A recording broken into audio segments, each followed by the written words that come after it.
It's off to Leonard, defended by Simmons. Is this the dagger?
Every once in a while. Absolutely. No, Sloppy Bob's, they do it right, man. They do it right. Bunch of good TVs, good drinks, like dive bar atmosphere, awesome food.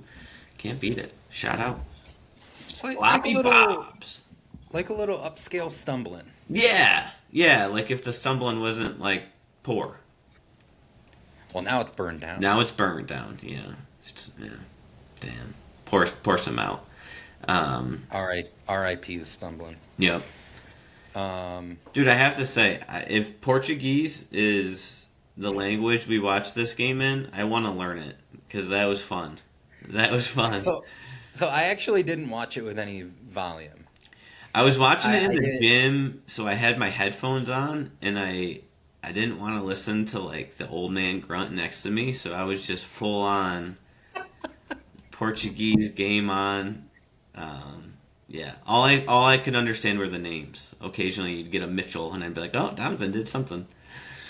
I was bummed that even with like the between quarter interviews they did with the coaches, yep, we didn't even get like the coaches. Like Mike Malone they had a Portuguese translator, and Quinn Snyder. Like we didn't even. I was like, okay, I'll get a little insight of what's going on when they interview the coaches, and it's like, nope. So. Yeah, sorry, we're not going to have much on the broadcast in this game. See, this is a game I should have watched with Maria. She knows a little bit of Portuguese. There you go. We could have had a translator, translate the translator. Yeah. So, yeah, go for it. No, I was just going to say, so last episode, we were talking about the COVID-19 pandemic, and the reason we were doing that is because we had an episode that was focused on The Last Dance, the award-winning 10-part documentary series focused on the 1997-98 Chicago Bulls with unprecedented behind-the-scenes access. It really tells the story of Michael Jordan, his entire career. But that gets done in mid-May. And then we're left with that same void we had before The Last Dance debuted, where we're not totally sure when the world is going to get back to normal. We're not totally sure when sports leagues are going to resume play. At this point, the league has suspended its season for a little over 2 months. But finally, come early summer, late spring, we get a little bit of relief, a little bit of optimism. The NBA has unveiled a plan to come back in the bubble, which at that time was just a completely foreign concept. The NBA kind of popularizes it.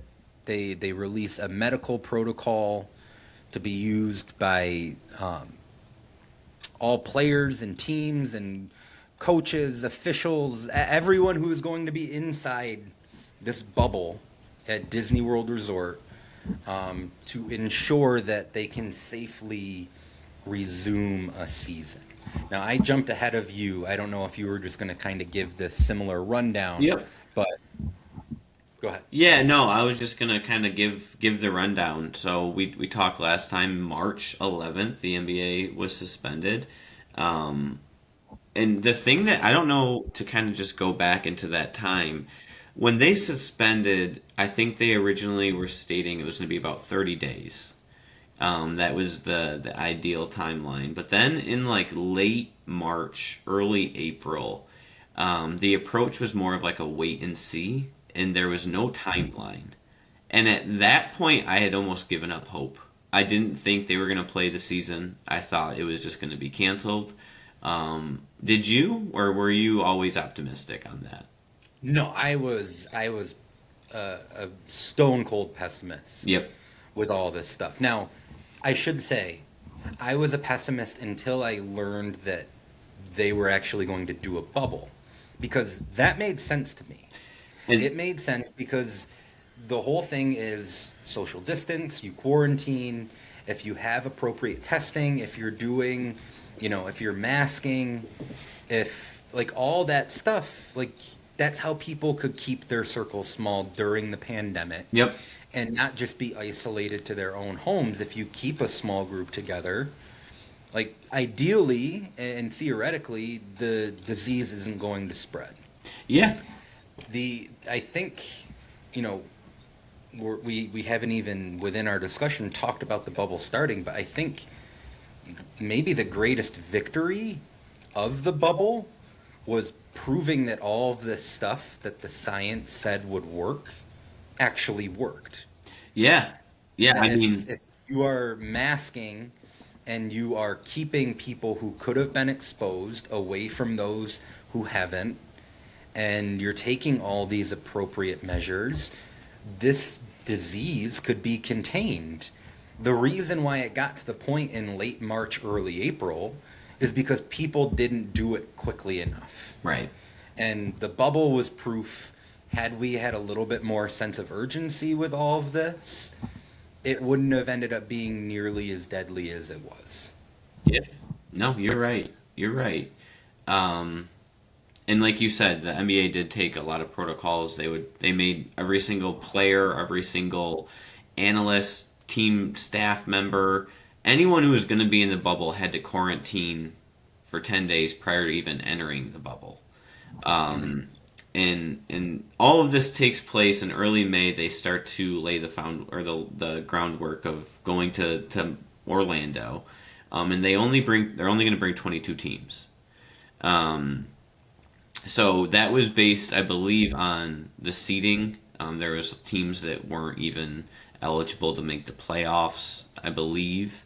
It was every team that was within 6 games of a playoff spot when the season was suspended. Those were the teams that were invited. Yep. And they were going to play an 8-game regular season / like seeding matchup for more of a ramp up, but also to decide who made the playoffs. And then the teams start coming into the bubble in early July. Do you remember kind of your thoughts initially on the bubble, how this was going to work, the basketball side of it? Um, Honestly, and we've kind of touched on this, I feel like that time in everyone's life was such a blur. For me, it was thinking, thank God we're going to have something. Yep. Because, I mean, The Last Dance was great, but it was not live sports. We had been robbed of the NCAA tournament. We had been robbed, theoretically, of the NBA playoffs. In addition to that, everything that you see on the news is just horrible. It's either, the number of COVID cases day after day increasing. There's obviously a social justice aspect to all this that goes on with George Floyd and Black Lives Matter. So which makes the pandemic time even crazier. Yeah. That we have one of the like defining social justice movements. I mean, definitely of our lifetime, maybe of the last 50, 60 years, going back to Martin Luther King. So, first and foremost, it was, thank God we have something else to talk about. Yeah. And another place where I could direct my attention, other than all of the, like, just horrific stuff going on in the world. Like I said before, I think once I knew what the bubble was and all of the precautions that they were taking, it made sense to me, and I thought, like, okay, they could actually get through this. Yeah. They could figure out a way to do this as long as you don't have the one random guy who decides to stray outside of the bubble, and all it takes is one person. That's the thing. All it would take is one person to screw this up, and then the whole thing could just go away. But clearly it works, and you know, we saw WWE kind of do their own version of this, where they had the Thunderdome, no fans, it's just constant testing. Anytime you show symptoms, you're off the show. Like, they made it work. The NHL playoffs did something similar, going to 2 different Canadian cities and kind of staying locked down in their own little regions there. I believe UFC did it too, right? What's that? I think UFC did it too. Yes, UFC started running the shows with no fans at like their training center. Really, the only one that didn't like fully do it was the NFL. Yeah. And I'll admit that I was wrong. I thought that for sure the NFL season was going to end up being suspended or canceled. I didn't think that it would make it more than a few weeks, just because some stadiums were allowing fans in. All these guys still had to travel. It didn't seem like the protocols were nearly as strict as obviously the NBA was, where they're keeping these guys in a bubble. There are more positive cases though too. You know, there was plenty of games that had to be moved, and yes, exactly, key players missing games. You know, they have an emergency quarterback that couldn't even be at the facility, and you saw that. So yeah, I mean, I will say that the NBA they put out a product that all of their main guys were there, and honestly, a huge amount of credit goes to those players, because they had to leave their families for, you know, anywhere from a month to 2 to 3 months. They weren't isolated in the fact that they were with their teammates and they're on this beautiful island, but you know, they had to quarantine for 10 days. They had to do testing every day. They weren't with their families and their normal homes. Really, it's a big testament to me is, you know, the top guys. LeBron, you know, obviously Anthony Davis was on the Lakers, Giannis, all of those top guys that were willing to make that sacrifice, because if one of them said, I'm not going to do it, I don't think it happens. Especially if it's LeBron, or probably even Giannis, because Giannis wins MVP. Yep. For the second straight year this year. And, you know, there were players who decided to opt out.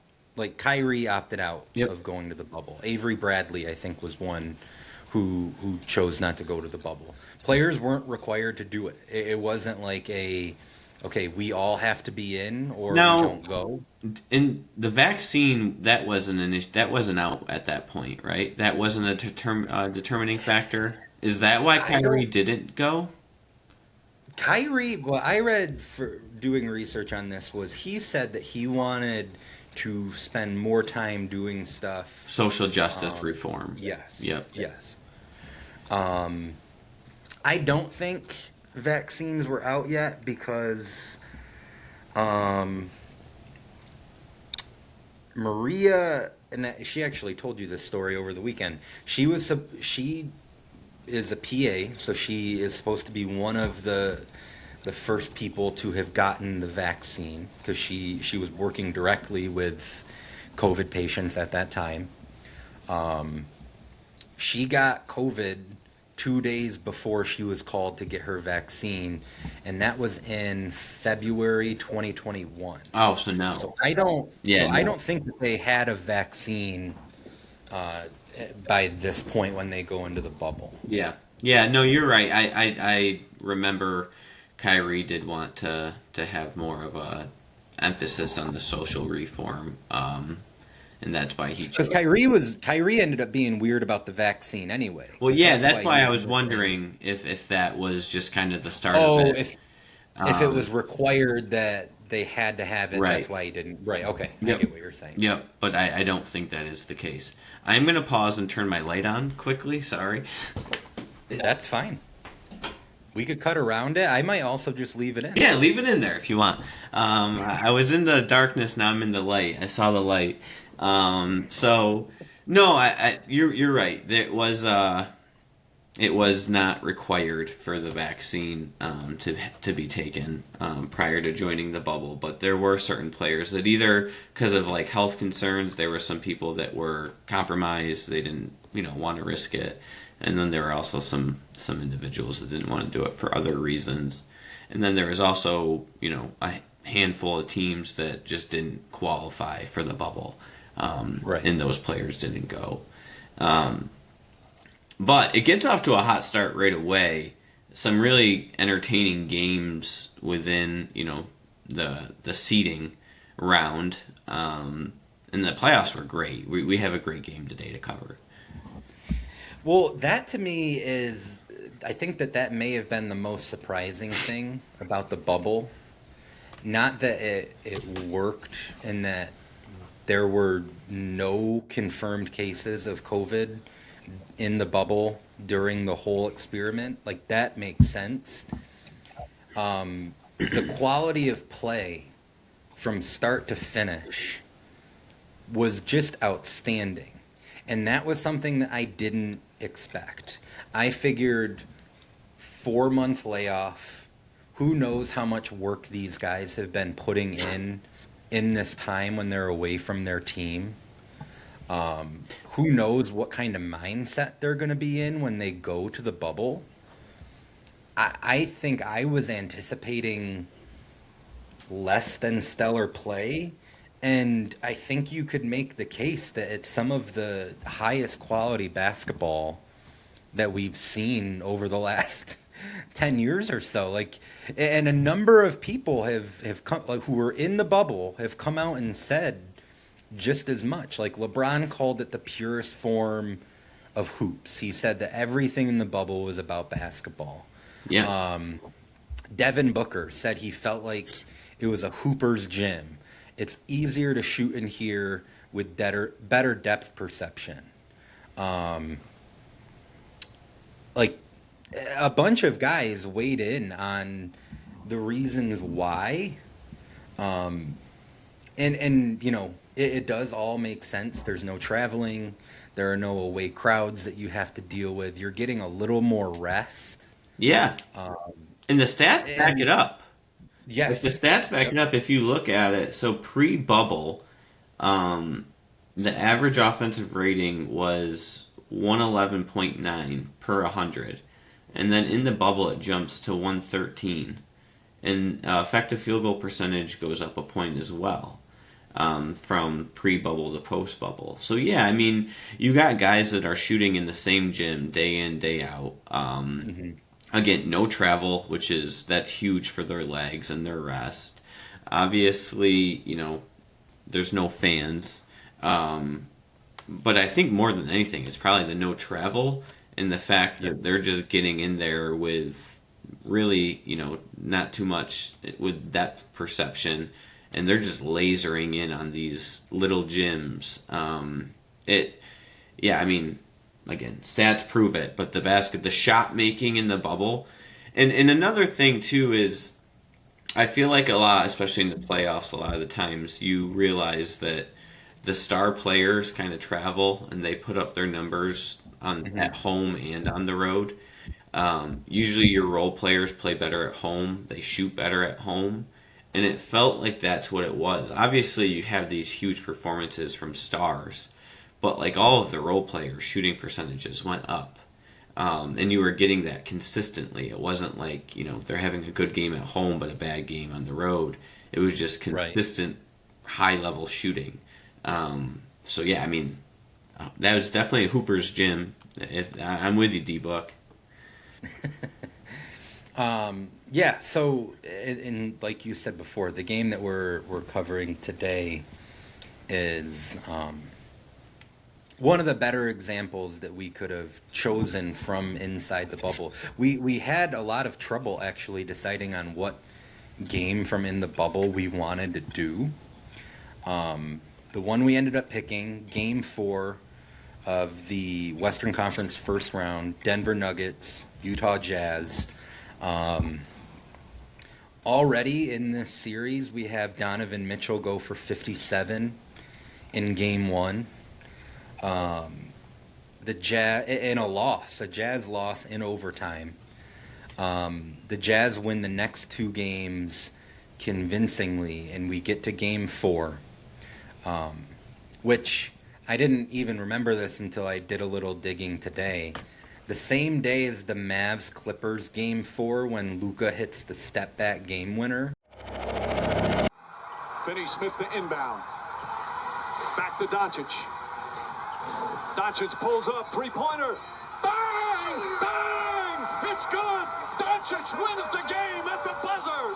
Let's go!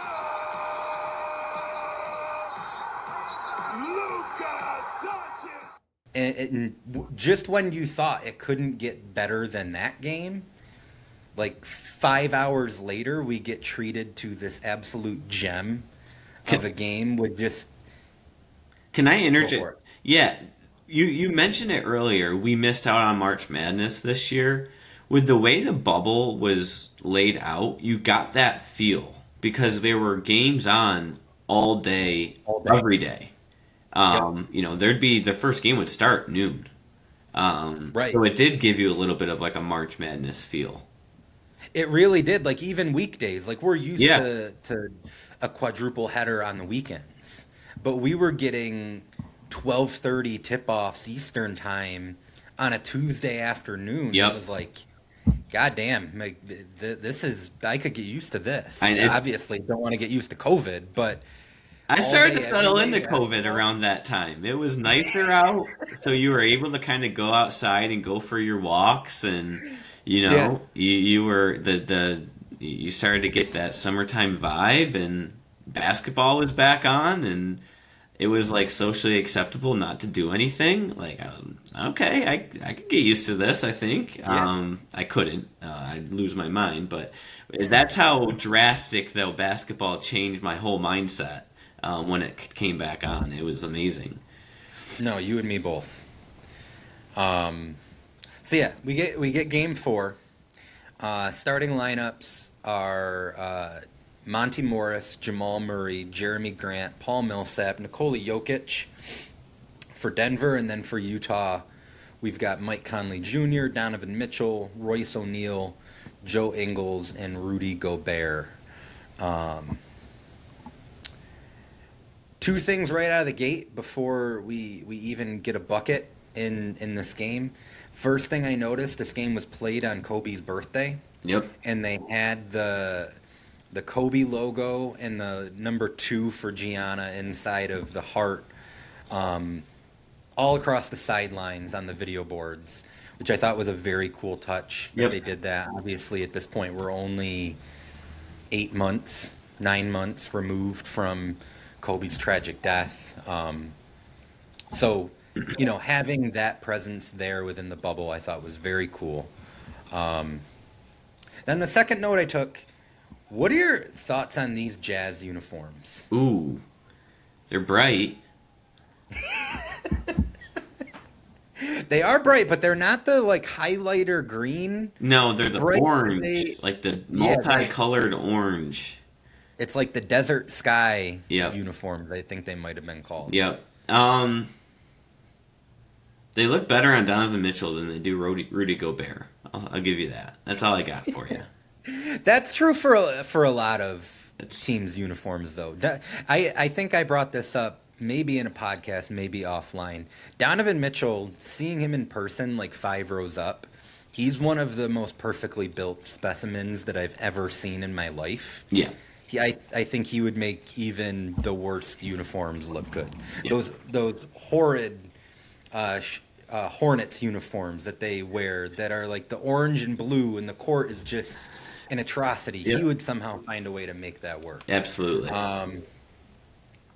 Yeah, I feel like they're polarizing. I feel like you either love them or hate them. Strangely enough, I feel like I kind of sit right in the middle. To me, they're better than the kind of standard, like, navy blue kind of uniforms that the Jazz were regularly wearing then, or the highlighter green ones. Those were terrible. The Purple Mountain ones, those are perfect. Yep. Like we could just have the Jazz go back to that. And the all would be whites. right. The whites are perfect too. Yep. The whites are perfect too. No, I mean, but like you said, Mitchell makes everything look good, and he must have been feeling good because he came out the gate strong. Yes, he did. You're right.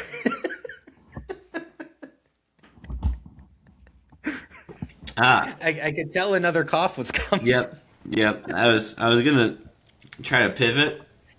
I couldn't. I got a cough drop in, but I'm giving you my best. No, I mean, he gets off to a hot start. I think he scores 7. He goes 7 in a row to start the game. And realistically, the game probably could have got extended because of how hot he got right from the start. But Denver matched them. Their offense was clicking on all cylinders too. It was more balanced, where it was basically all Mitchell for Utah early on in the first, at least. And Denver was a little bit more balanced, but it was super efficient. One thing I did notice, though, the spacing wasn't there for Jokic like it is now, with Millsap and with Jeremy Grant in the lineup. So you saw him operate a little bit more further out. Still extremely effective. Still shot at a crazy percentage.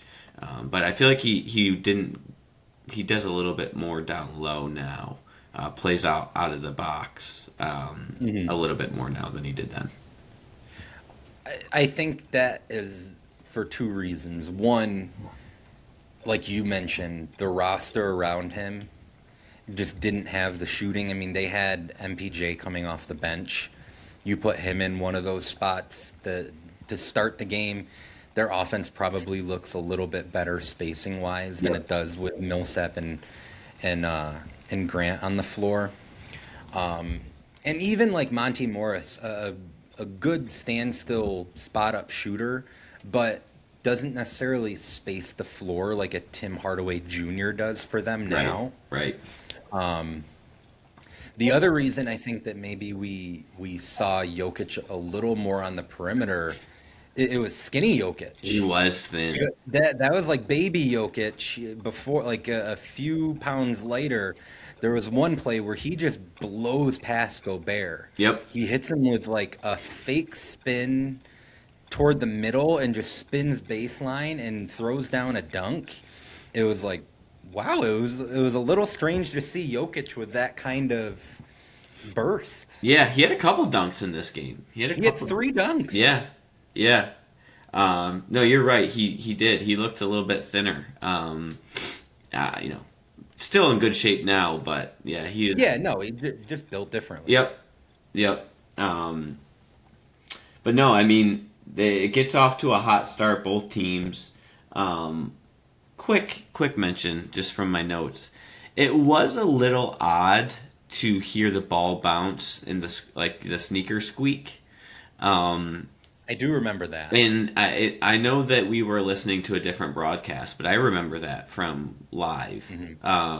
It felt like you were almost watching like a high school game or like a D3 college basketball game, just because there was no fans in there. But we did get the virtual fans for the playoffs, which did kind of make the setting a little bit more normal.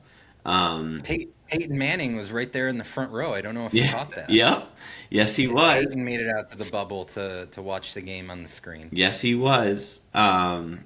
And then another note that I had, and I know we're going to talk about him a lot, but Mitchell was just so explosive, and when his jumper's going, there's really just no way to control him. They were playing drop coverage, and he was just getting to like a midi game. He was hitting floaters. He was hitting pull up threes. Um, his body, like you mentioned, is just it's made to be a scorer.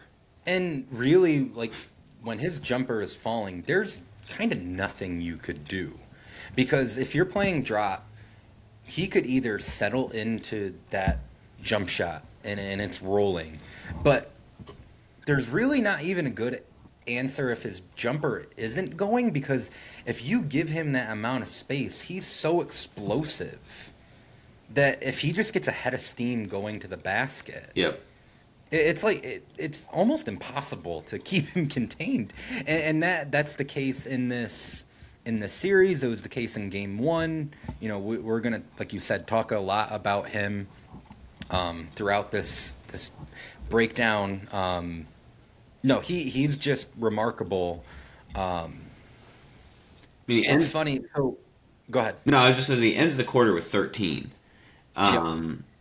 Another huge kind of note, and he had an awesome game. Gets off to a hot start. Jordan Clarkson on the Jazz gives them a huge burst. Yep. And again, you would think, oh wow, well they're talking a lot about Mitchell. They're talking a lot about the Jazz.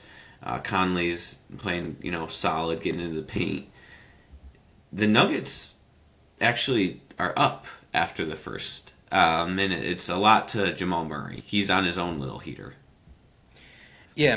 So the Nuggets are up 36-33 at the end of the first quarter. A little more balanced. Murray has 8. Millsap actually has 9. Leads the way for Denver.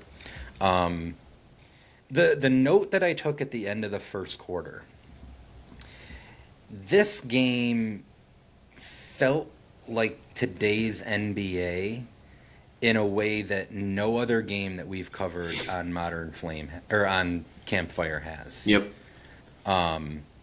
This was the first prolonged stretch of action that we've covered on Campfire where it was like, oh, this feels no different.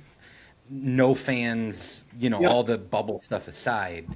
The state of the game feels fairly comparable to what we watch on a nightly basis now. Yep. Just in terms of the pace of play, the spacing, the kind of drive and kick, the individual shot making talent, and obviously, there are a lot of familiar faces that we're hitting in this game. We got Jokic, we got Murray, we got Mitchell, Gobert. Like, these are all guys who are still relevant in the NBA today. Right.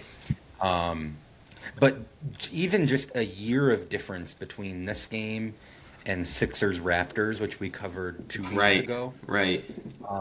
This just feels like a very familiar viewing experience in a way that no other game that we've done has. I don't know if we credit that to the bubble, and maybe the bubble ends up sparking a sort of philosophical revolution, if you will, or maybe it's just like the natural evolution of the NBA that we've kind of been covering throughout, but it just felt so different than all the games that we've covered so far. Absolutely.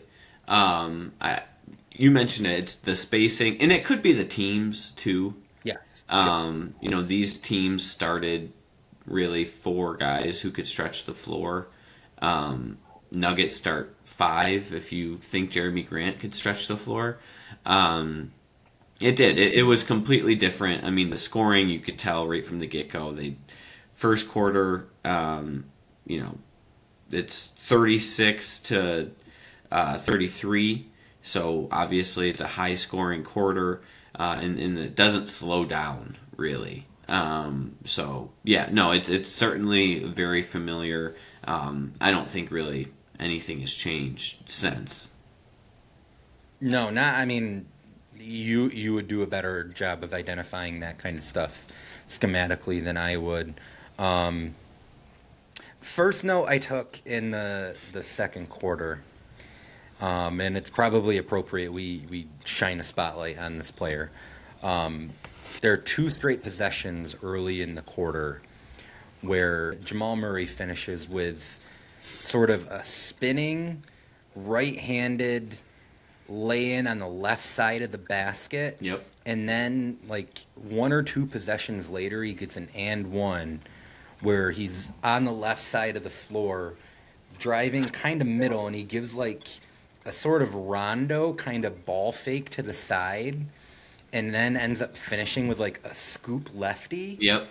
And it made me think it is a few episodes back we talked about how Kyrie is like the most impressive sort of below the rim finisher in modern NBA history. Yep. I think Jamal Murray needs to be at least on the fringe of that conversation.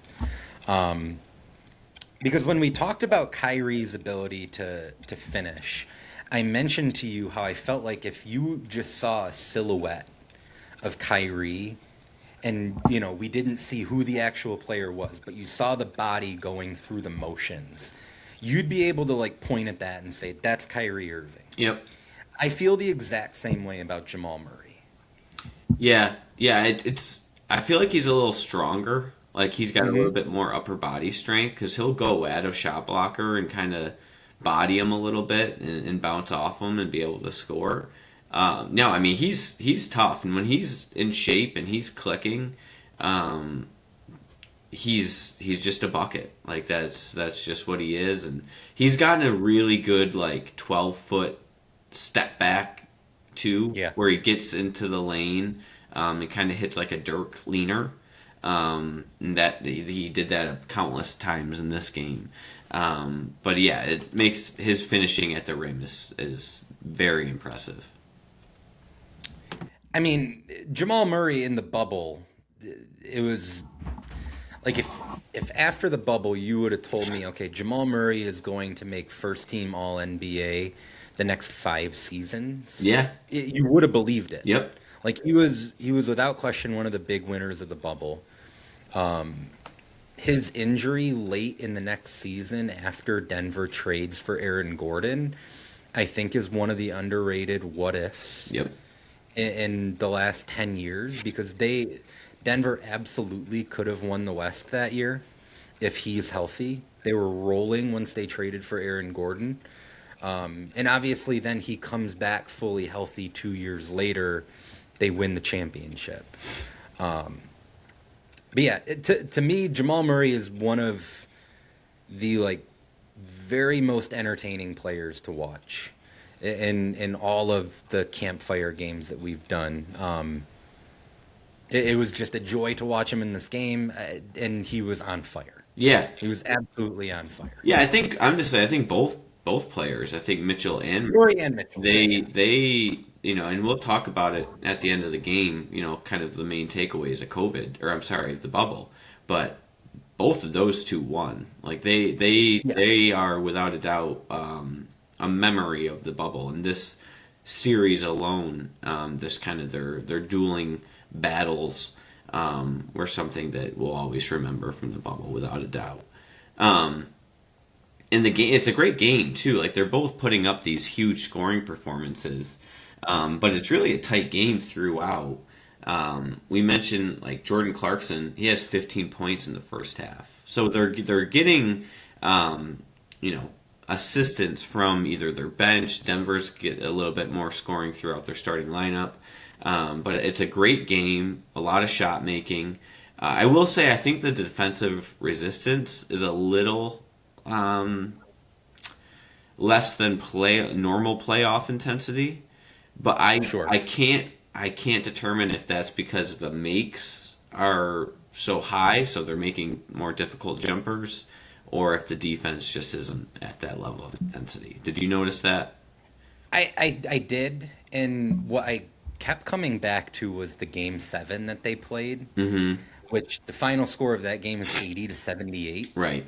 which in comparison to this one, which ends up being 127-129, it's like, oh wow, they scored 50 fewer points in game seven than this game. I think it was a little bit of both. Right. I do, because the shot making, like we've touched on it already. Throughout the bubble as a whole, the shot making was just on another level. Yep. With that said, this wasn't the grittiest defensive performance that I've seen.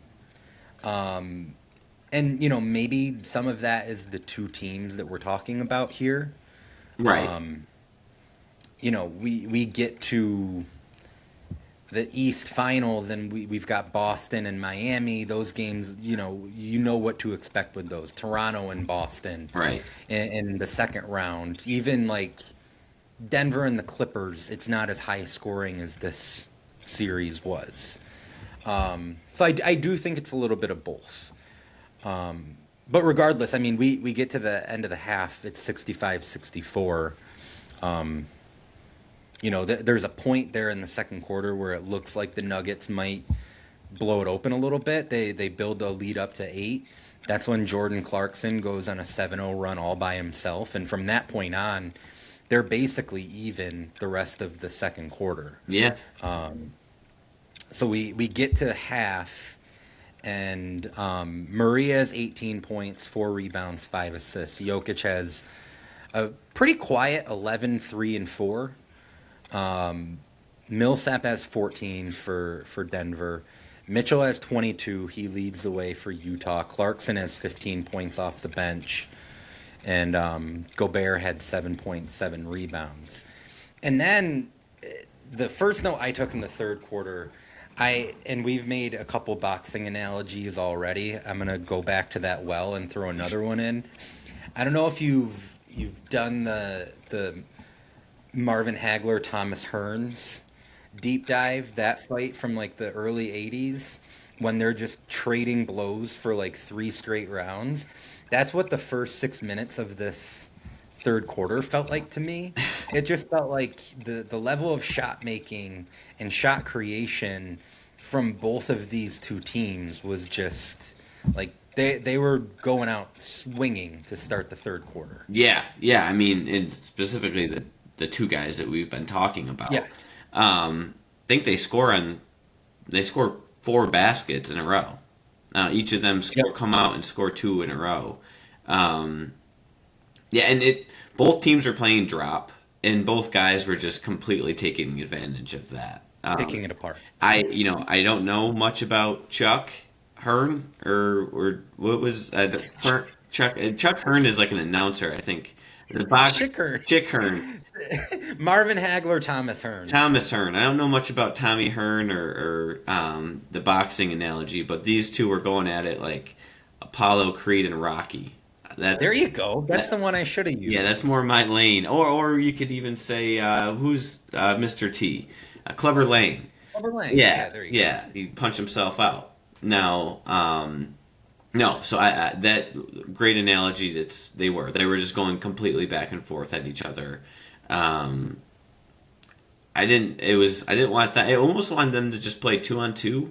Like I think that is in my notes.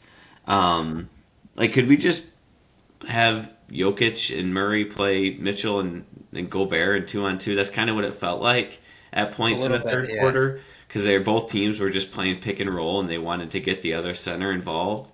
And it was kind of just like you 3 other guys figure out the spacing so we can get into this ball screen action.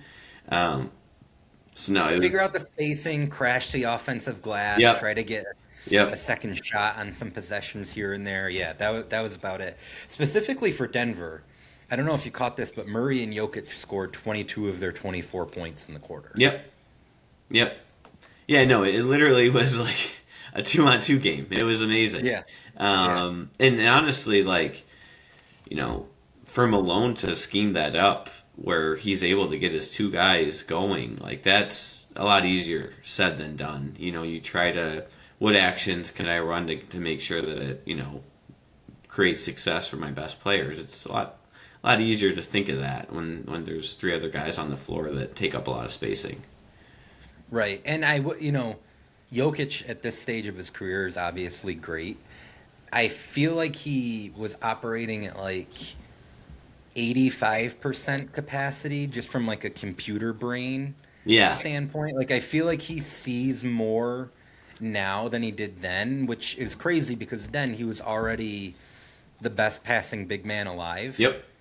But now it's just like he's an AI supercomputer reading defenses, and here he was just like your traditional Google search engine or some shit like that. Yep. But no, you're absolutely right about Malone, just to like scheme that up to get those guys so involved. But with that said, Utah does. This is the first time that Utah creates a little bit of a distance. Mike Conley.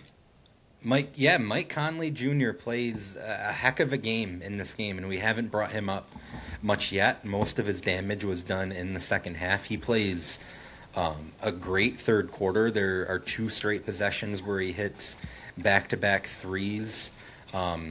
Gobert gets a lay-in not long after that. And, we have an 87-81 Utah lead at the 4:30 mark. And so far, through 3 games, this was the story of the series. The Jazz were plus 41 in the third quarter in the first 3 games of the series. It looks like it's going to be a familiar kind of run for Utah in Game 4. They end up going into the fourth quarter up by 8. It's 97-89. At this point, Murray has 29 points. Jokic is up to 22. Mitchell has 33 points. Clarkson has 21 off the bench now.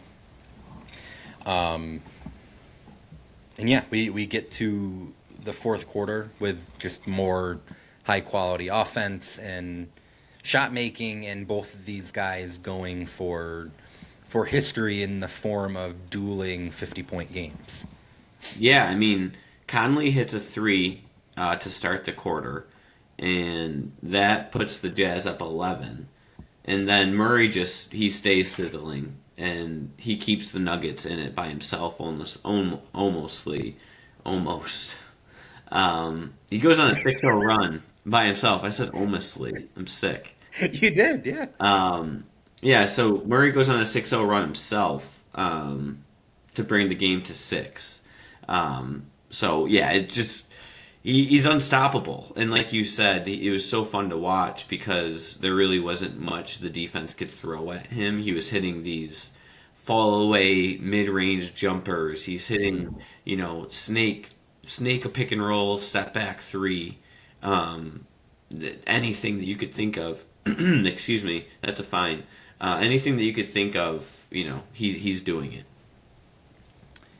Yeah, and like you said before, at that point in his career, he's stronger than a guy like Kyrie. He's so much more explosive before the knee injury, and you see that in this game.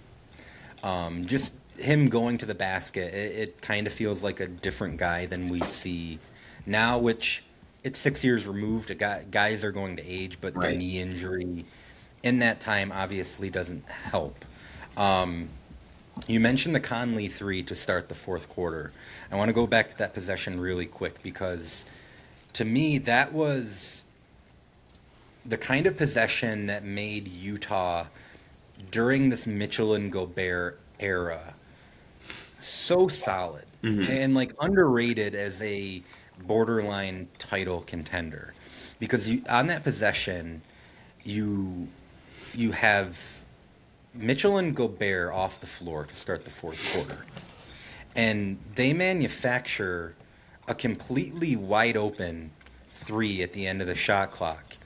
the ball gets rotated around the perimeter. There are, I think, 7 passes on the possession. It goes from Conley to Tony Bradley to Royce O'Neal to Joe Ingles to Jordan Clarkson to Royce O'Neal back to Conley. And that's like the Quinn Snyder kind of offense that we saw a little bit of in Atlanta when they had like the Millsap, Al Horford, that team in the mid 2010s. Then he goes to Utah, and it's this beautiful offense.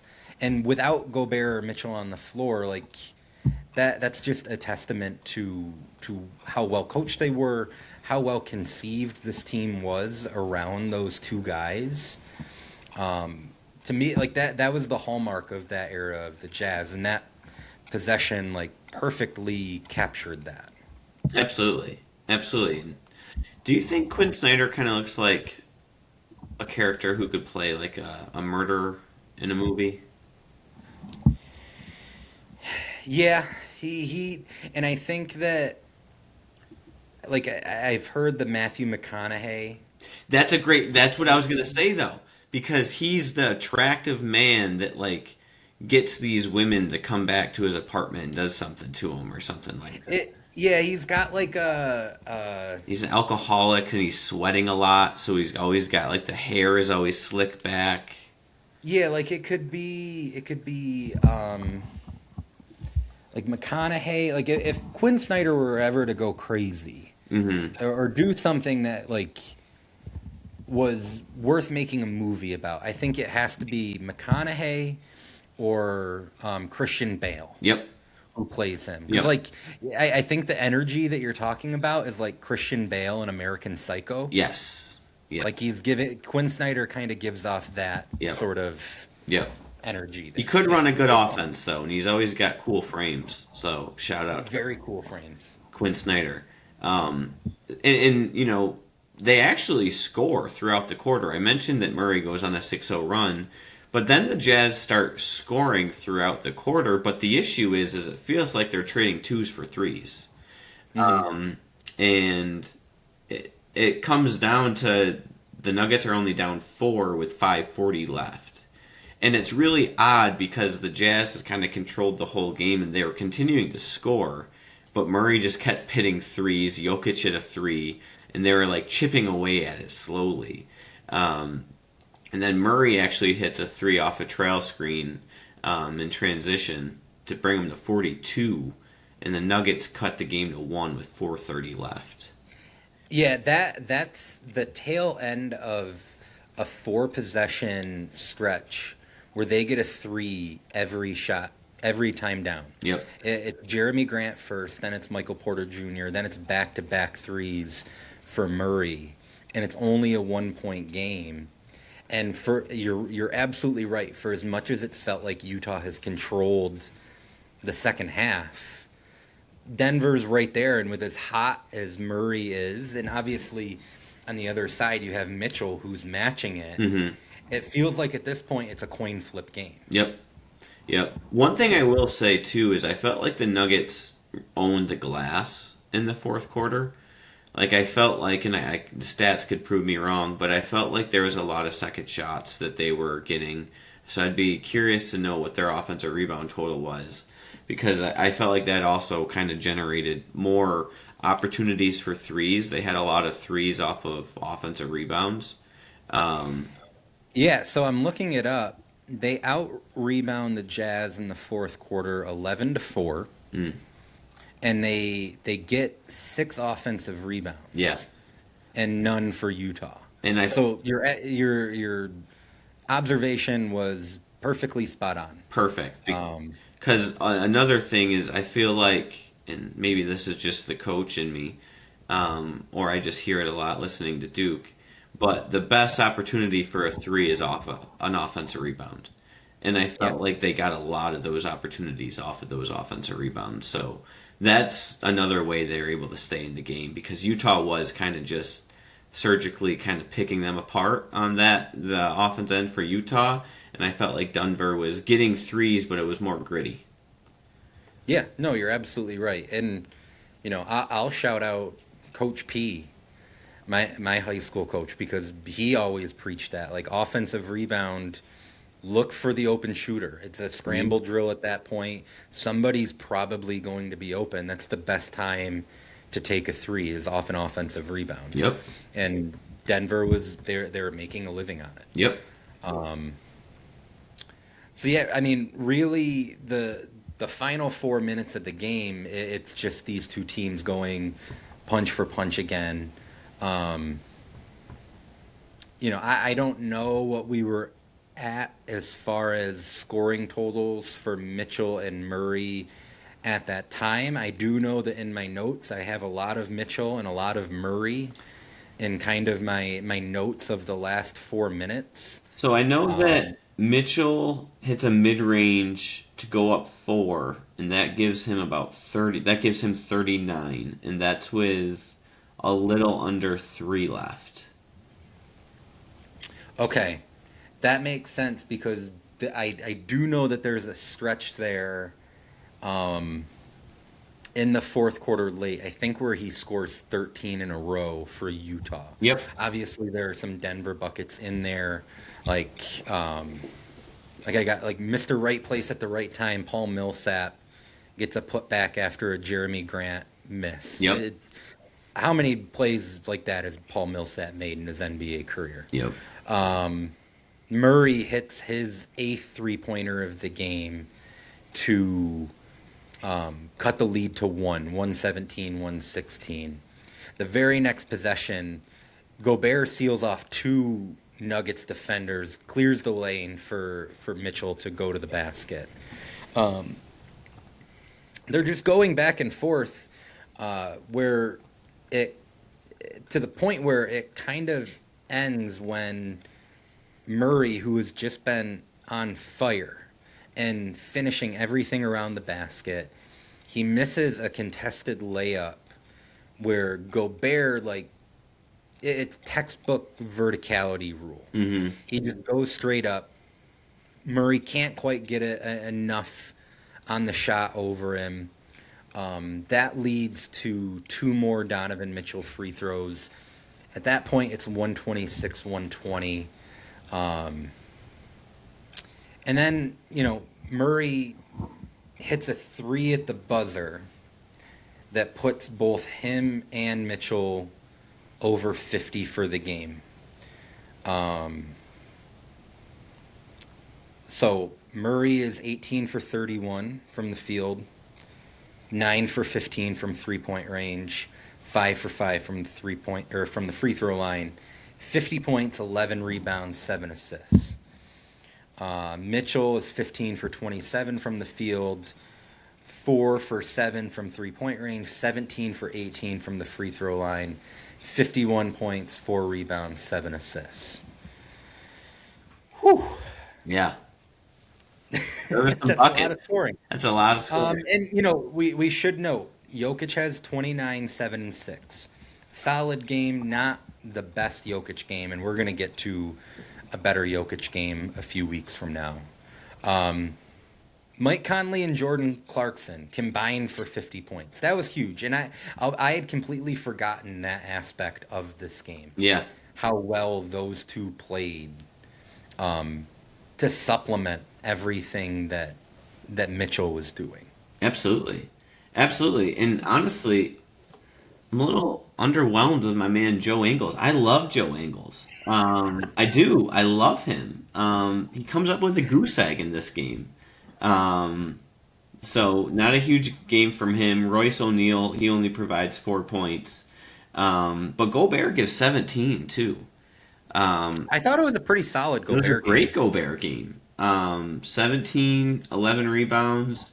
Does a nice job, I guess you could say, with Jokic. And then off the bench, Jordan Clarkson was huge, 24 points on efficient shooting, shoots almost 70% from the field. Those two were outstanding. Gobert was great, and then Denver had a nice supporting cast around Murray. It was just awesome offense. Again, the defense, I think it was more the shot making. You talked me into it.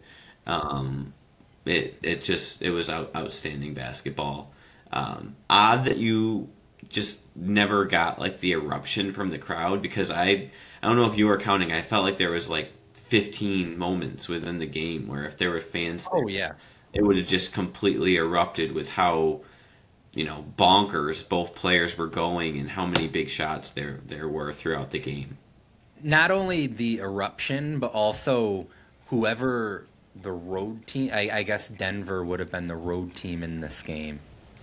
All of the shots that Murray made that would have just silenced Yep. a rowdy Utah crowd. Yep. We are missing that too. Yep. Because those to me are just as fun as like the eruption plays. Where Almost it's just like as loud. Like, Yes. if that Yes. makes sense. Like, No, you're absolutely right, because the crowd's into it. They're chanting defense. It's going crazy, and then it just goes silent. Yep, sucks the air And right out of it. Yeah, we were missing that. So yeah, that was one downside of the bubble, and they obviously try to pipe in crowd noise, and it's a cool touch that they have the fans on the video. Like they really did everything they could. You ever But try to yeah, get a no. seat? I didn't actually. I no. didn't Did you? either. I'm curious how expensive that was, or how Yeah, difficult. I never did it. No, me either. So Denver ends up coming back from 3-1 down to win the series. First of two straight series where they come back from 3-1 down. Murray and Mitchell score.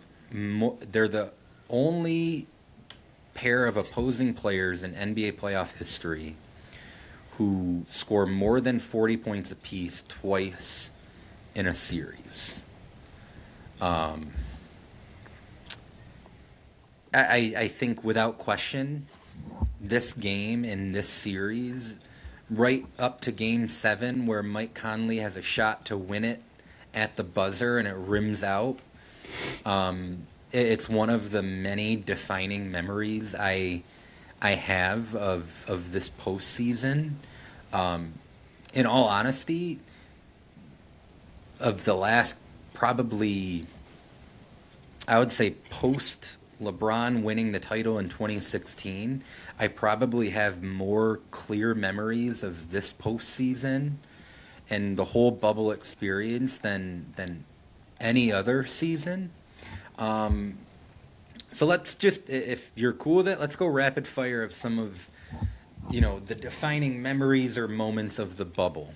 Yeah, I'll let you kick it off if you have a list. If you don't, I'll kick it off. I have a list here, and forgive me on how I laid this out, because there are some very lighthearted things and some not so lighthearted.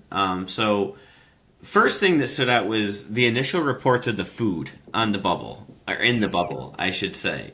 It felt like every single NBA player was either like Snapchatting, which was more popular at the time, or Instagramming their food and their little takeout containers, and probably wasn't up to the normal standard that an NBA superstar has on a nightly basis. I'm sure we would have done just fine with it. But, they did it. They did it. They got through it. They complained a little bit, but they did it. Another key takeaway, I got really into the player vlogs. So Matisse Thybulle, he had a vlog, and so did JaVale McGee. So Yeah. I watched all of their vlogs. That was great. It gave off like summer camp vibes. Like you just had a bunch of dudes that were there at basketball camp, and in the spare time they were fishing or golfing, or I'm sure they're doing some gambling. So it did. It just gave off some summertime vibes. We had Lou Will, who you mentioned. There can't be that one guy to go out and try to ruin it. My man had to get some wings, so that lemon pepper. That's all he was doing, I think. I'm pretty positive. Sure. Yeah. And a little bit more serious, the Bucks boycotting. Yeah. so the Bucks boycotted after another tragic incident, and that to me was defining that they were going to, in the moment, as players, just be like, nope, we have control. We're not going to play. Um, and I guess the last piece, obviously the Lakers win it all, but the last kind of takeaway from it is, to me, the bubble almost became like reality TV. Um, with how much they were playing, they were constantly on TV. These guys were taking to social media so much, especially with the vlogs, but they were, not with their families. They weren't in public. So I felt like they were kind of sharing their experiences with social media, and you were able to really get to see like who they were hanging out with, what they were doing. And it felt like a reality TV series to me. I love the bubble. I love the timing of the bubble. We're going to talk about that probably a little bit more next episode, but I think playing NBA basketball deep into the summer is great, and I just really enjoyed the experience, and I'm thankful that they were able to work that out and make it work, because we needed it as a society, and I certainly needed it. Oh, you and me both. Damn, I kind of wish I would have had you go second, because you like I'm summarized sorry. everything perfect. I'm sorry. Everything that I bring up now is going to be a big letdown. No, you're right. It was like a combination of reality TV meets summer camp meets like first few weekends at college, Yeah. Yep. where you're just like in your dorm room and you're like hanging out with all your friends and I and what's I think one of the big takeaways is this whole experience. I felt like humanized the players way more than we maybe gave it credit for in the moment. Yeah. Because like you said, they're spending their spare time doing these vlogs. They're on Instagram. They're doing all kinds of stuff on social media. Not only that, but they're becoming more visible just as ambassadors to change within society. Mm-hmm. They're wearing slogans on the back of their jerseys. Like you said, the Bucks, because this incident with Jacob Blake happens near Milwaukee, they decide we're not going to play this next game. In a moment of solidarity, all the other teams who were supposed to play that night agree we won't either. Right. It was like the strengthening of a brotherhood that kind of like, in a weird way, brought all of us into it too, because the things that they were doing within the bubble, like you said, like fishing, video games, cornhole, like all that kind of stuff, was the same shit we were doing Yeah. at home in isolation. And the things that they were standing up for were the same things that we were, taking stands on or watching on the news or what have you. So I felt like there was like a camaraderie almost in a weird way between the fans who desperately needed the bubble, like you and I, for our own sanity, and the players who went into the bubble and were kind of like the guinea pigs for this experiment Yeah. to see if this could work, and it did. It did. Okay, I'll do rapid fire since you hit on the heavy stuff, and I'm not going to be able to do nearly as good of a job of articulating that as you just did.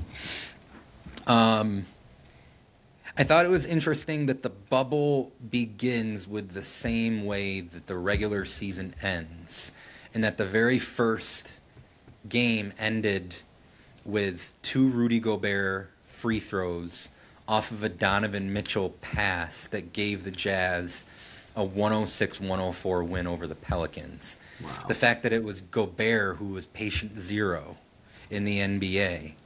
And Mitchell, who was the teammate that he gave COVID to, I guess that's irony, or I don't know what you would call it, but that it was not lost on me. The first play-in game, Yeah. Grizzlies and Blazers, which was an absolute classic. The Blazers win that game 126-122, and it serves not only as an appetizer for what's to come, the remainder of the postseason, but also the implementation of the play-in tournament. Right. The upcoming years. I mean, we're still doing it. We've seen some classic games in the play-in since then. This might still be the best one. That might be the biggest success of the bubble. I mean, they've stole that. That's something that they still do that I think is great. Like, I think that is something that they swung on and they hit a home run. I completely agree. That's been awesome. I know that we still have some tanking going on, but there are a lot of important games with that seeding 6 through 10 that there just wasn't previous. So, yeah, that's a great one. The Suns' performance in the bubble, Mm-hmm. where Devin Booker and T.J. Warren lead Phoenix on an 8-0 record that gets them right on the fringe of making that play-in. It really sets the scene for what's to come the next year when they acquire Chris Paul. They make it all the way to the NBA Finals. That all starts in the bubble. And you hear guys who are on that team in 2021 say, like, that experience in the bubble catapulted into what was to come. Yeah, they got the Devin Booker game-winning meme, too, where he's, like, on the ground. He looks over. It was big for me because I always had T.J. Warren stock. I loved him in college. I was happy to see that he had a moment in the sun in the NBA. Fellow Wolfpack. Yep. Luka Doncic becomes a full-blown superstar. Not only hitting the game-winning step back against the Clippers in Game 4 of Round 1, it's a 43-point, 17-rebound, 13-assist game. And you know, the Clippers end up winning in 7. They knock him out in the playoffs in Round 1 the next year. But this is the first time where it's like, okay, Luka has officially arrived. Yeah, must-watch TV. Yes, exactly. The reemergence of a Celtics and Heat rivalry starts in the bubble. Mm-hmm. They meet in the Eastern Conference Finals after Miami upsets Milwaukee in Round 2. A really fun 6-game, I believe it was a 6-game series. Yeah, I remember Game 6 tipped at like 3:30 on like a Thursday. Very weird. Yeah, I mean, we said it before. The start times for these games, it was great. It was very strange at times. But yeah, I mean, they play in the Eastern Conference Finals here. They play in the Eastern Conference Finals in 2022. In 2023, they meet again in the first round in 2024. Again, all starts in the bubble. Playoff Jimmy all starts in the bubble. And really is immortalized in defeat in the NBA Finals. He keeps their title hopes alive with a classic Game 5 where we get another meme out of the bubble. Yeah. Just him hunched over, exhausted. 35-point triple-double in 47 minutes to keep the Lakers from winning the NBA championship at least one more game. He's also moonlighting as a barista in the bubble, which I thought was a fascinating subplot that Jimmy Butler's a coffee head. That was great. Yeah. And then lastly, you kind of mentioned it. The Lakers win the title. LeBron and AD deliver LA a much-needed title, not only because it's been a decade since their last championship, and not only because the Lakers went all in on the Anthony Davis trade the summer prior, but because and again, maybe my perception is skewed because I'm a LeBron fan. It felt like a necessary cap to a season that included Kobe's death Mm-hmm. and included the NBA stepping up to the plate to tackle issues going on in the real world. Nobody has been more visible in the NBA in that regard over the last 25 years than LeBron. Correct. And he was very visible in the aftermath of Kobe's death, where he's been compared to Kobe, and they're kind of rivals, even though what we know now is they have a great relationship off the floor thanks to Team USA.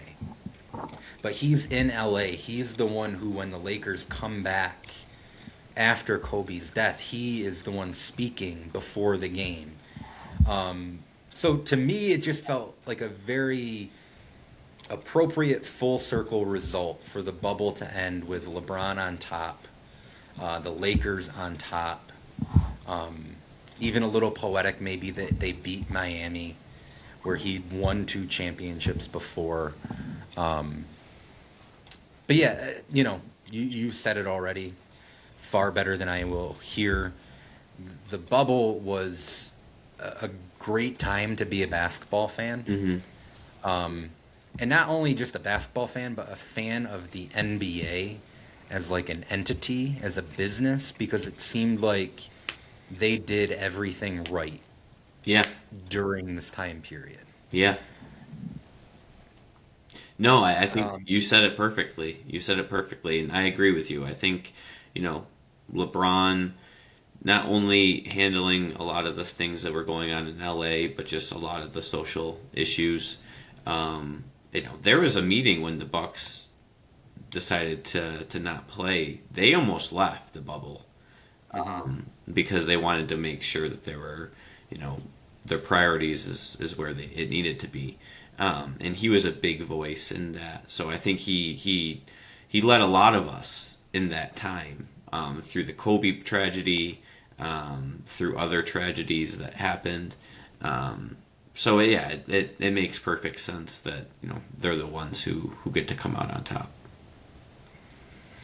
My one big question or takeaway coming out of all this is, when is the documentary going to come out? Ooh. Because this to me is the number one sports documentary that hasn't been made yet, that absolutely needs to be made.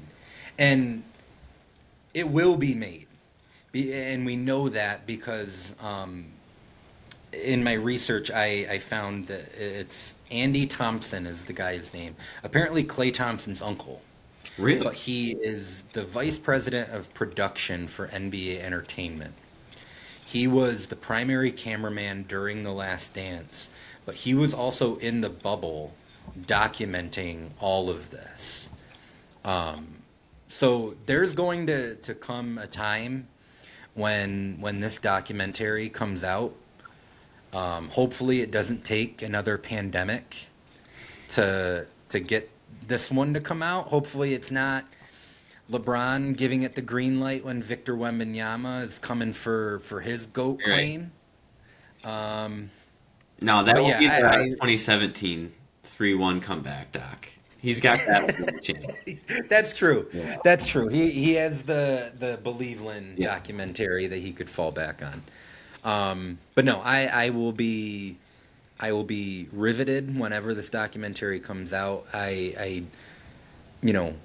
with as much serious subject matter as there will be in that, it will be just a fascinating watch and a snapshot of just such a weird fucking time in our lives, but one that I'll look back on fondly because of the bubble. Absolutely. No, you said it perfectly, my man. Well, Olive just got up for a nap. I don't know if you just heard her shaking it out. I think she's ready to get out of the office. We have 4 episodes of Campfire to go until season 1 is complete. We will be back next Friday with another episode. post-COVID, thank goodness. Thank goodness. Vin, always a pleasure. Take care. And we'll be back a week from now. You got it, man. Get the marshmallows ready. Yes, sir.